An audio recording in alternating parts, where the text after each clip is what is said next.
Commander Xyloth had served the Valtharian Empire for 40 years, and he thought he had seen everything the galaxy could offer. He commanded the Eternal Wrath with pride, and his crew respected him for his calm decision-making during dangerous missions.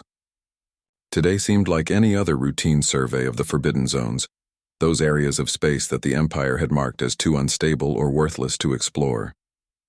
His orders were simple: scan for resources, check for spatial anomalies, and return to base within 3 weeks. The Forbidden Zones earned their name during the Great Collapse 2 centuries ago, when entire star systems simply went dark.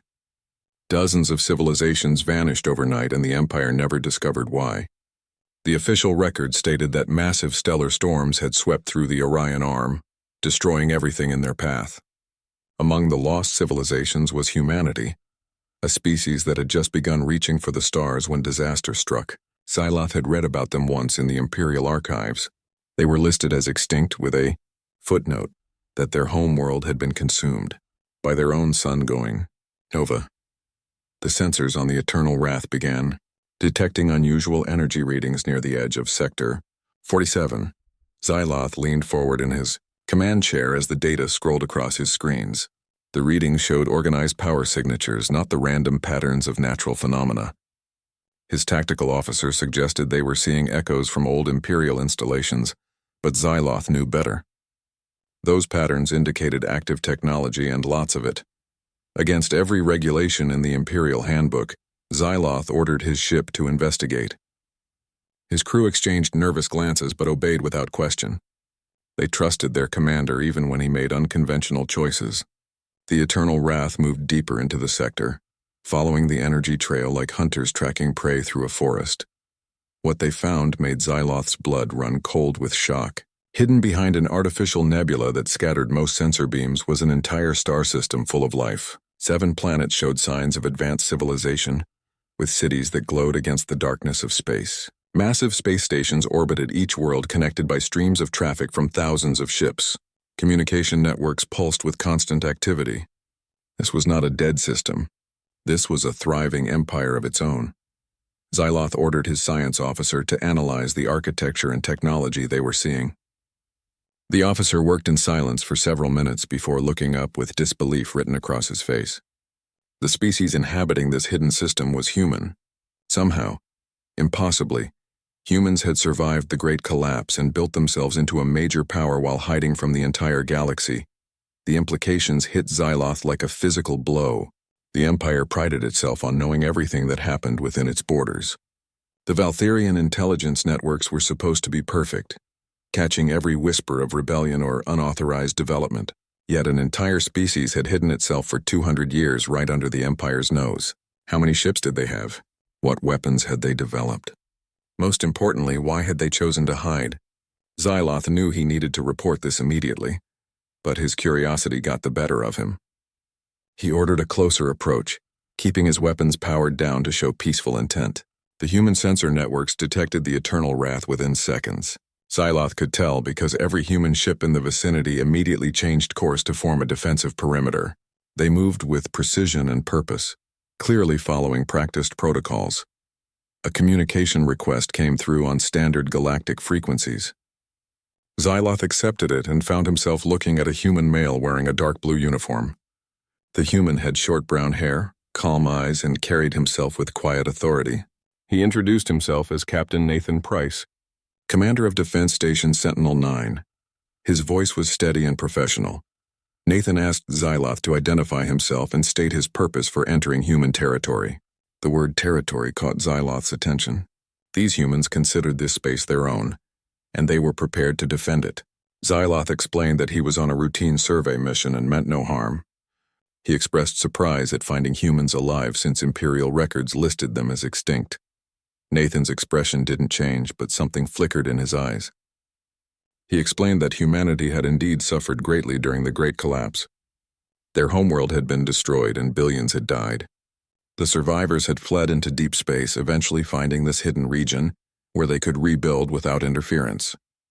They had chosen isolation deliberately, fearing that the expanding Valtharian Empire would either conquer them or drag them into conflicts they wanted no part of.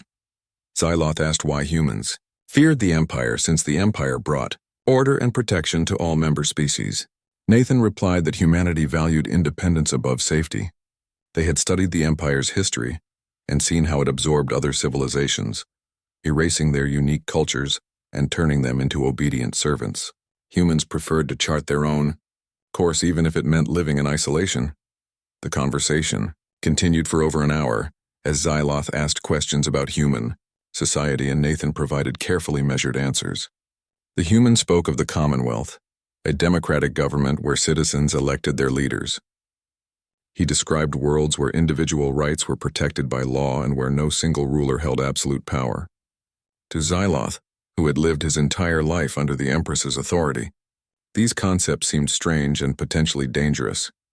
Eventually, Xyloth stated that he had a duty to report this discovery to Imperial Command.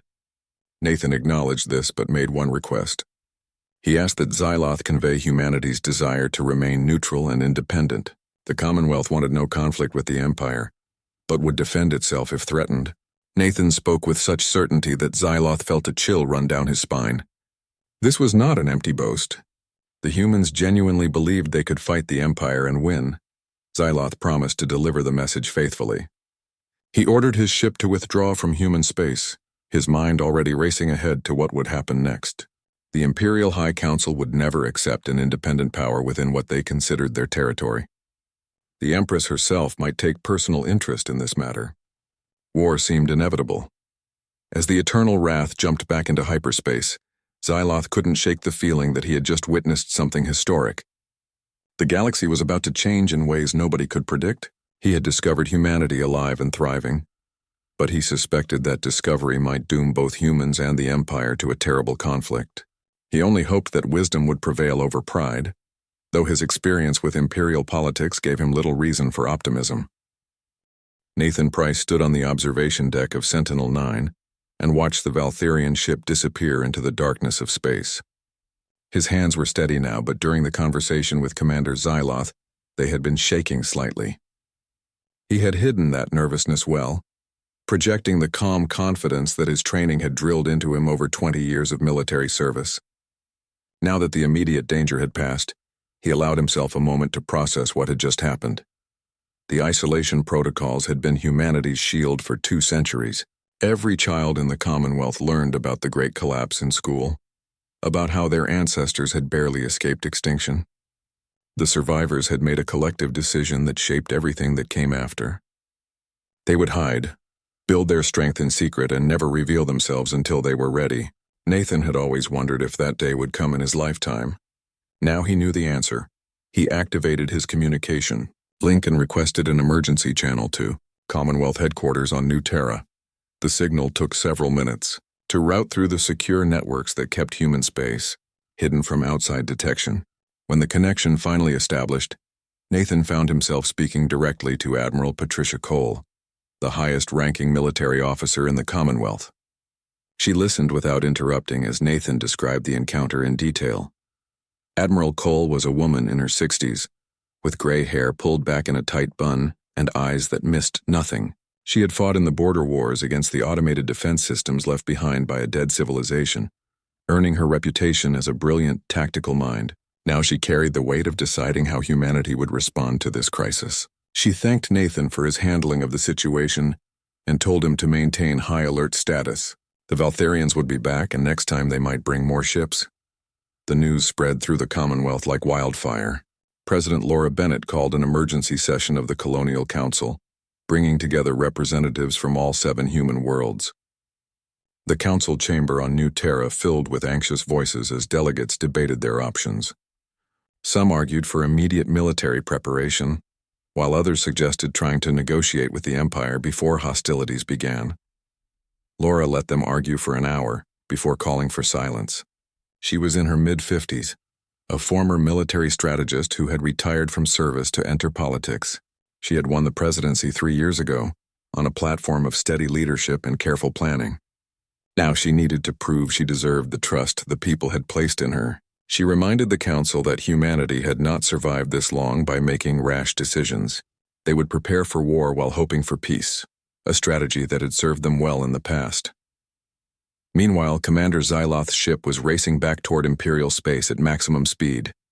He knew his report would create chaos at the highest levels of government. The Empire did not handle surprises well, especially surprises that challenged its sense of superiority. Xyloth spent the journey writing and rewriting his official report, trying to convey the truth without sounding like he had been intimidated by a species the Empire considered extinct. When the Eternal Wrath finally docked at Imperial Station Prime, Xyloth was immediately summoned to appear before the High Council. He stood in the great chamber where the most powerful beings in the Empire made decisions that affected trillions of lives. The council members sat in elevated seats arranged in a circle, looking down at him like judges examining a criminal. At the center sat the representative of Empress Sarathis herself, a being named Vector, who spoke with her absolute authority. Xyloth presented his findings with military precision. He described the hidden human civilization, their advanced technology, and their stated desire for independence. He emphasized that the humans showed no hostile intent but possessed the means and will to defend themselves. He recommended a cautious approach, perhaps opening diplomatic channels before making any demands. The council erupted in angry discussion. Several members accused Xyloth of cowardice, suggesting he had been fooled by human deception. Others questioned how an entire species could have escaped Imperial notice for so long, hinting that someone must have helped them hide. Vector silenced them all with a gesture and declared that the Empress would decide how to proceed. Until then, no Imperial ships were to approach human space without explicit authorization. Xyloth left the council chamber feeling troubled. He had done his duty, but he sensed that his words had fallen on deaf ears. The Empire saw challenges as insults that required harsh responses. The humans would not be allowed to exist independently, no matter how reasonable their request. He wondered if he should have kept the discovery secret, but quickly dismissed that thought. Such deception would be dishonorable and ultimately futile once human ships eventually ventured beyond their hidden territory. Back on Sentinel-9, Nathan received word that the Commonwealth government had made a decision. They would send a formal diplomatic message to the Valtherian Empire through the channels that Commander Xyloth had established. The message would clearly state humanity's position and offer to discuss terms for peaceful coexistence. At the same time, every military installation in human space went to combat readiness. Civilian populations received instructions on emergency procedures. Weapons that had been in storage for decades were brought online and tested. Nathan approved of this dual approach. He had seen genuine curiosity in Commander Xyloth during their conversation, a willingness to understand rather than simply conquer. But one reasonable officer did not represent an entire empire. The Valtherians had built their civilization on the principle that they ruled everything and everyone. Asking them to accept human independence was like asking water to flow upward. 3 weeks after the initial encounter, the Commonwealth's diplomatic message reached Imperial Station Prime. The response came back within hours. The Empire demanded that human representatives present themselves immediately to discuss terms of integration. The word integration made clear what the Empire intended. This was not an invitation to negotiate as equals. This was a summons from master to servant. President Laura read the Imperial message to the Colonial Council. The chamber fell silent as the delegates absorbed the implications. After a long moment, Laura asked for a vote on how to respond. The result was unanimous. The Commonwealth would reject the Empire's demand and restate its offer of peaceful coexistence between independent powers. If the Empire chose war, humanity would fight. Nathan received the news while inspecting the defensive platforms around Sentinel-9. He looked out at the stars and wondered how many human lives would be lost in the coming conflict. He thought about his daughter studying medicine on New Terra and his son serving on a deep space research vessel. Would they survive what was coming? Would any of them? But even as fear touched his heart, determination rose to meet it. Humanity had not crawled back from extinction just to surrender their freedom without a fight. Empress Sarathis the Eternal had ruled the Valtherian Empire for 300 years, and nobody alive could remember a time before her reign. She sat on a throne carved from a single crystal that had once been the heart of a dying star, a gift from a species that no longer existed. Her eyes were the color of molten gold, and they never showed mercy to those who challenged her authority. When she learned about the humans, she felt something she had not experienced in decades: genuine anger. The Empress summoned her most trusted advisor, a being named Kelthrin, who had negotiated the surrender of 40 different civilizations during his long career. He was known throughout the Empire as the diplomat, who never failed to bring resistant species to heel. His methods varied from generous offers to barely veiled threats, but the result was always the same. The species in question joined the Empire or ceased to exist. Sarathis gave him simple instructions. Make the humans understand their place in the natural order. Kelthrin prepared for his mission with the thoroughness that had made him famous. He studied the limited information available about human history and psychology. The ancient records painted humans as emotional creatures, prone to both great compassion and terrible violence. They had nearly destroyed their own homeworld multiple times before finally reaching into space. They valued concepts like freedom and dignity above practical concerns like safety and prosperity. Kelthrin found these traits both fascinating and useful. Emotional beings could be manipulated more easily than logical ones. He departed Imperial Station Prime with a fleet of 200 warships, enough firepower to destroy a dozen worlds. The message was clear. The Empire came in overwhelming strength and resistance was futile. The fleet traveled for 2 weeks before reaching the edge of human space, where they were immediately detected by Commonwealth sensors. Kelthrin sent a formal request to meet with human leadership on their capital world of New Terra. President Laura Bennett received the request in her office overlooking the city of New Washington.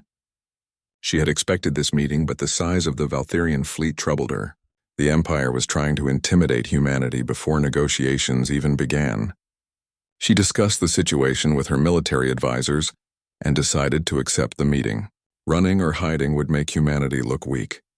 Better to face the Empire with confidence and make their position absolutely clear. Kelthrin's shuttle landed at the government complex 3 days later. He emerged surrounded by an honor guard of Imperial soldiers, all carrying weapons openly. Laura met him at the entrance with her own security detail, though they carried no visible arms.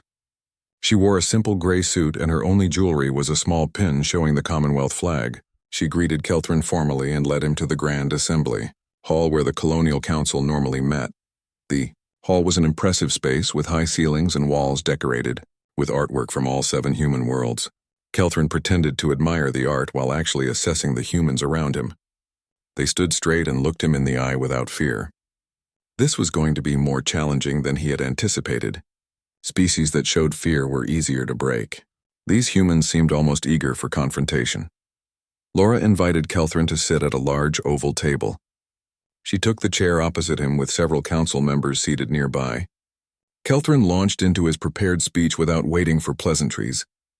He spoke of the Empire's long history, its vast power, and its benevolent rule over countless species. He described the benefits of Imperial membership, including protection from external threats, access to trade networks spanning the galaxy, and the wisdom of Empress Sarathis guiding all member species toward prosperity. Then came the terms. Humanity would immediately cease all military operations and disarm its fleet down to local defense forces. The Commonwealth government would dissolve and be replaced by an imperial governor appointed by the Empress. Human worlds would pay tribute to the Empire in the form of resources and labor. All human technology would be shared with imperial researchers.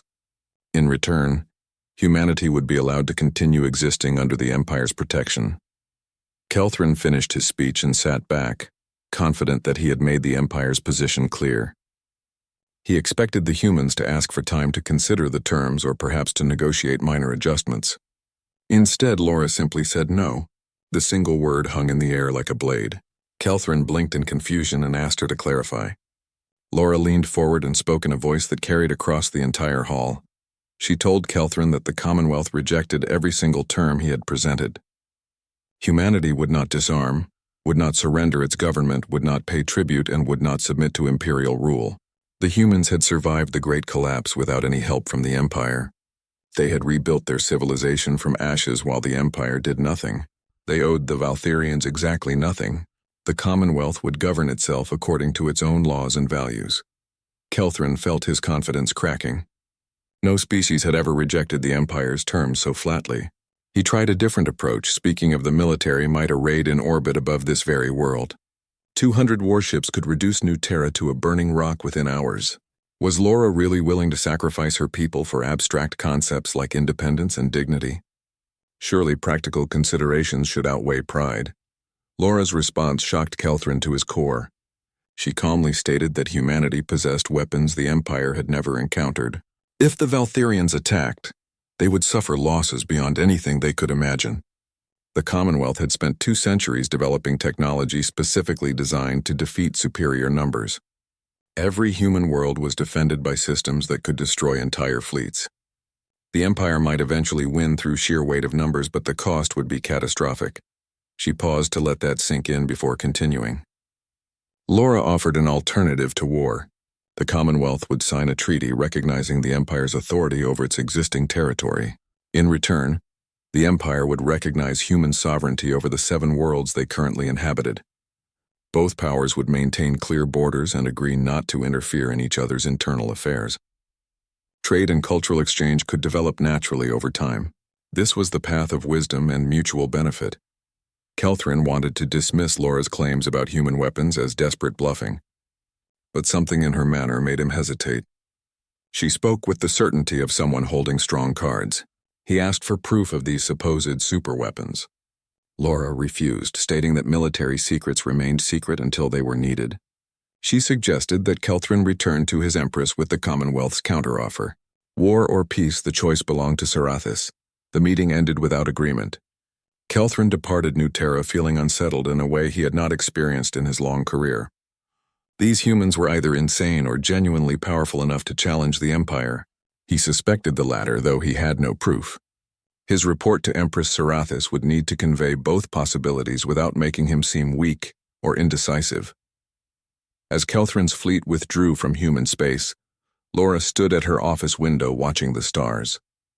Her advisors congratulated her on standing firm against Imperial pressure. She accepted their praise but privately acknowledged the terrible gamble she had just made.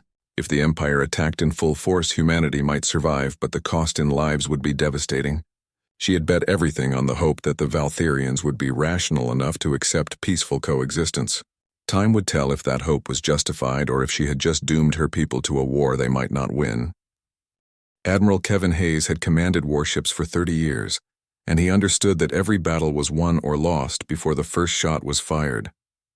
Strategy, preparation, and understanding your enemy mattered more than raw firepower. He stood on the bridge of his flagship Commonwealth's Pride and reviewed the tactical situation one final time. Imperial intelligence had been predictable as always. The Valtherians were coming to Meridian Gate with overwhelming force, expecting to crush human resistance through sheer numbers. Meridian Gate was a waypoint system between human core worlds and the outer colonies. Control of this system meant control of the entire region. Admiral Carvos of the Imperial Fleet understood this, which was why he brought 1,000 warships to secure it. His battle plan followed standard Valtherian doctrine: advance in formation, establish firing lines, and systematically destroy enemy vessels until surrender became the only option. It had worked against every opponent the Empire had ever faced. Kevin commanded only 32 ships, but each vessel represented the absolute peak of human engineering. The scientists and engineers of the Commonwealth had spent 2 centuries asking themselves one question: how do you defeat an enemy with vastly superior numbers? The answer lay in mobility, precision, and weapons that ignored conventional defenses. Every ship in Kevin's fleet could jump in and out of normal space with pinpoint accuracy. Their weapons manipulated the fabric of space-time itself, creating localized gravity wells that crushed enemy vessels like tin cans. The Imperial Armada emerged from hyperspace in perfect formation. 1,000 ships arranged in geometric patterns that would have been beautiful if they were not so terrifying. Carvos broadcast a demand for immediate surrender on all frequencies. Kevin ignored it and gave the order his captains had been waiting for. The Commonwealth fleet scattered in every direction, ships blinking out of normal space as their jump drives engaged.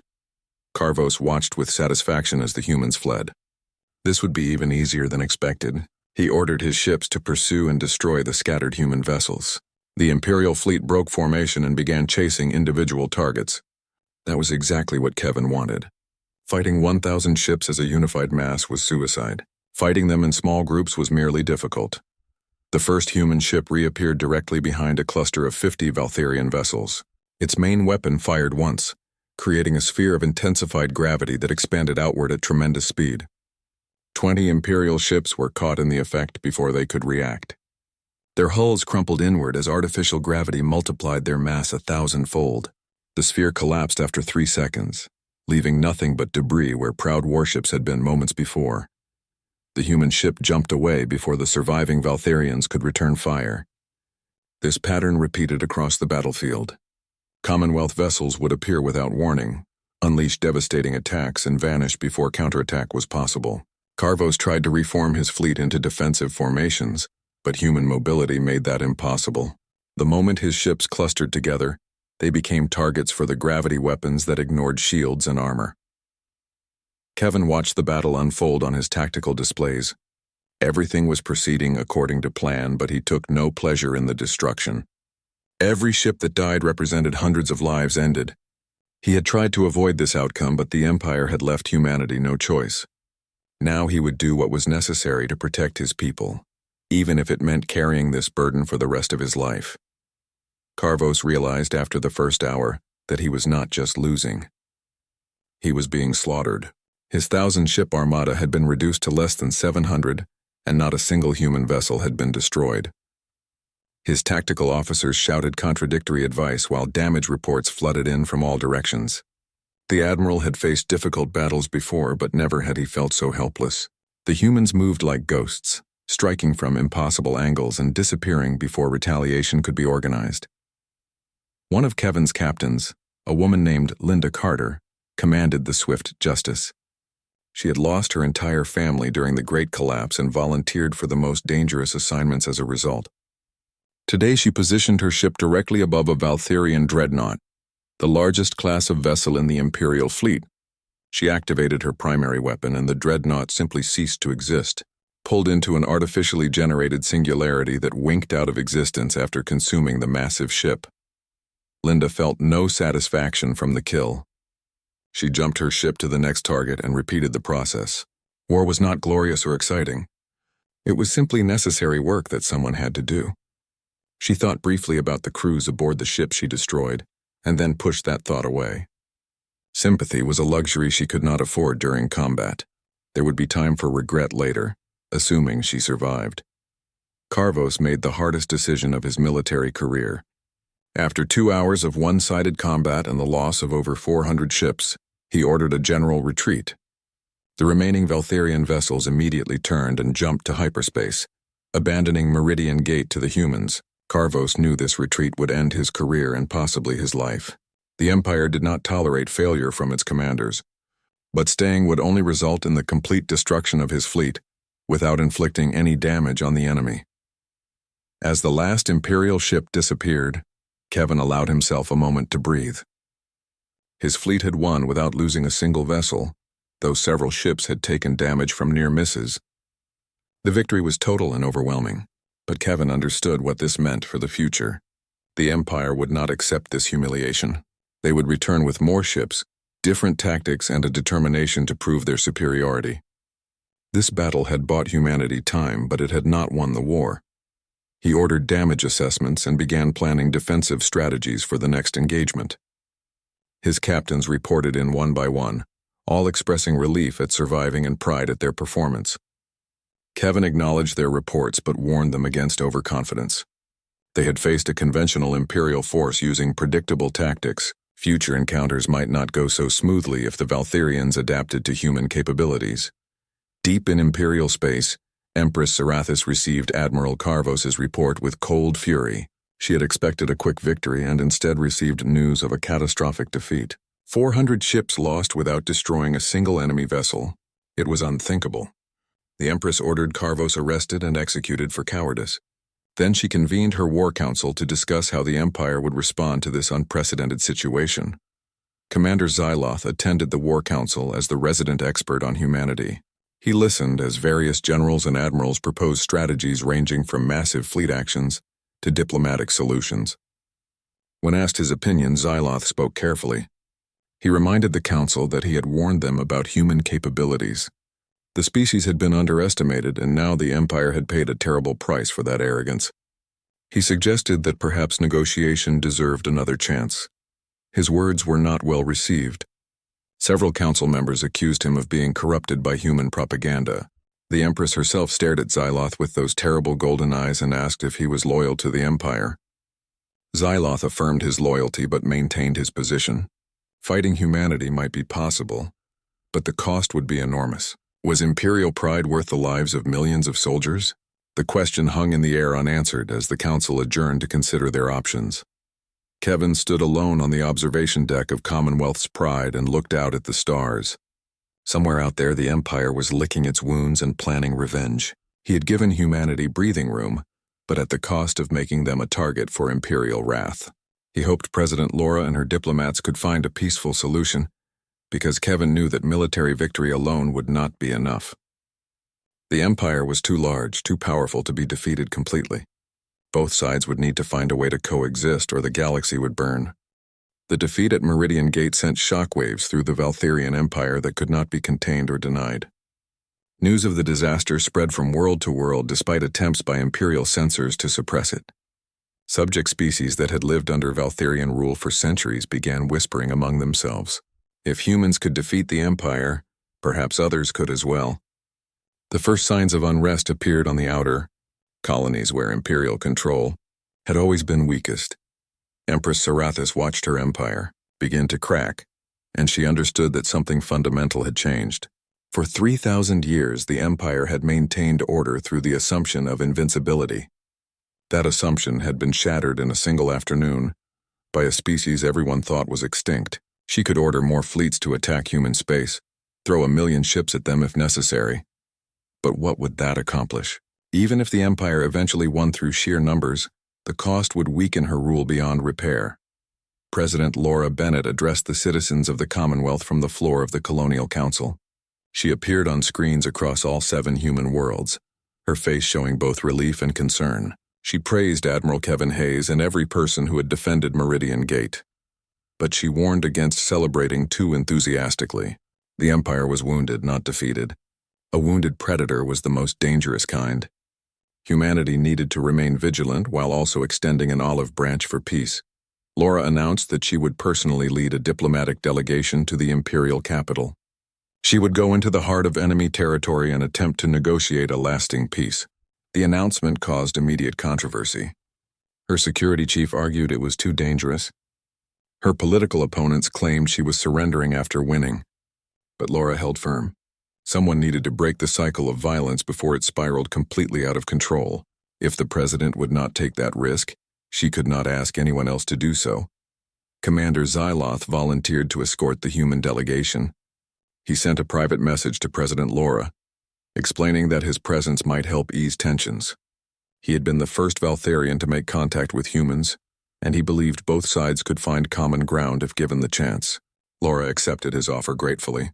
Having an Imperial officer vouch for humanity's peaceful intentions would carry significant weight.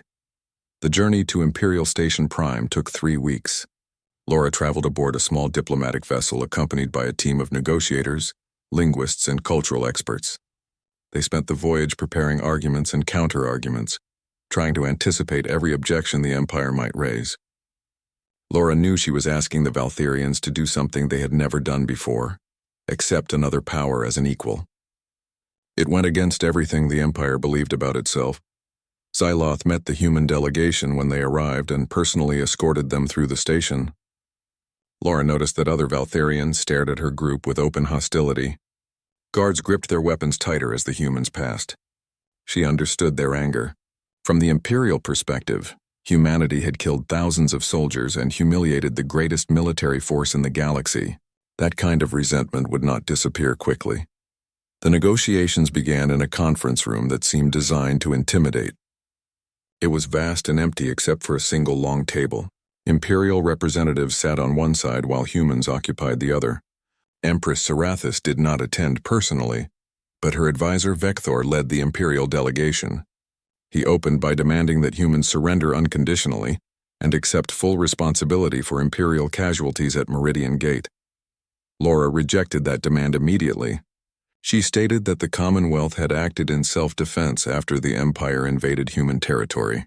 If anyone should apologize, it was the Valtherians for attempting conquest. The room erupted in angry shouting from the Imperial side. Laura sat calmly and waited for silence. When she could be heard again, she made her case. Humanity wanted peace but would never surrender its independence. The Commonwealth proposed a formal treaty establishing clear borders between human and Imperial space. Neither side would cross those borders without permission. Trade could develop gradually based on mutual benefit rather than coercion. Most importantly, the treaty would include a mutual defense clause. If either power was attacked by a third party, the other would come to their aid. This would transform potential enemies into allies. The negotiations dragged on for 6 weeks. Every detail was argued and refined. Imperial representatives initially rejected the entire framework, but gradually came to accept that they had no better options. Continuing the war would be expensive and might trigger rebellions across the Empire. Accepting human independence was humiliating, but at least preserved the Empire's control over its existing territory. Some Imperial delegates began to see potential advantages in having humans as allies rather than enemies. Commander Xyloth worked behind the scenes to build support for the treaty among moderate Imperial officials. He argued that the Empire's strength came from its ability to adapt to changing circumstances. Clinging to old assumptions about universal dominance was foolish when reality had proven those assumptions wrong. The Empire could either evolve or eventually collapse under the weight of its own rigidity.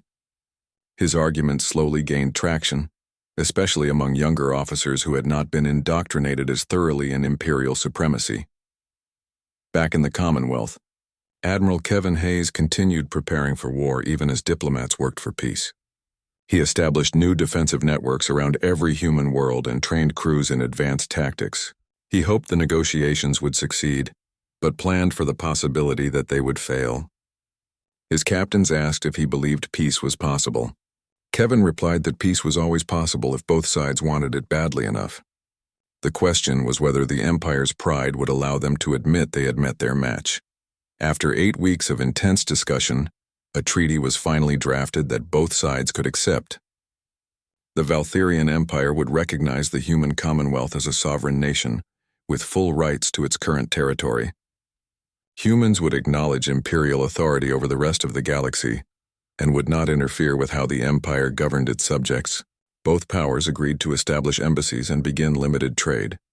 The treaty included provisions for peaceful expansion, allowing humanity to colonize uninhabited systems outside Imperial territory. The signing ceremony took place on a neutral space station built specifically for this purpose. Representatives from dozens of species attended as witnesses.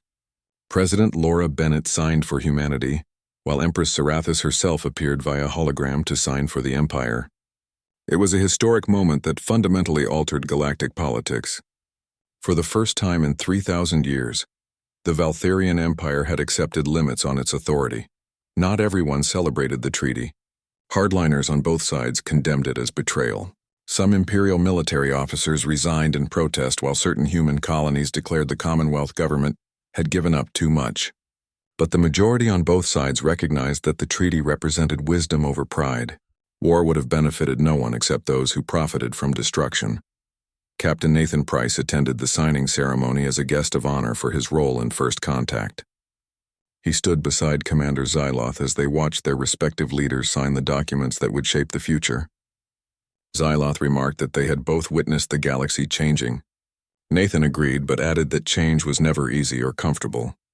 Both civilizations would need time to adjust to this new reality. Months passed and the treaty held despite tensions. Human merchant ships began cautiously visiting Imperial trade stations. Valtherian diplomats established an embassy on New Terra.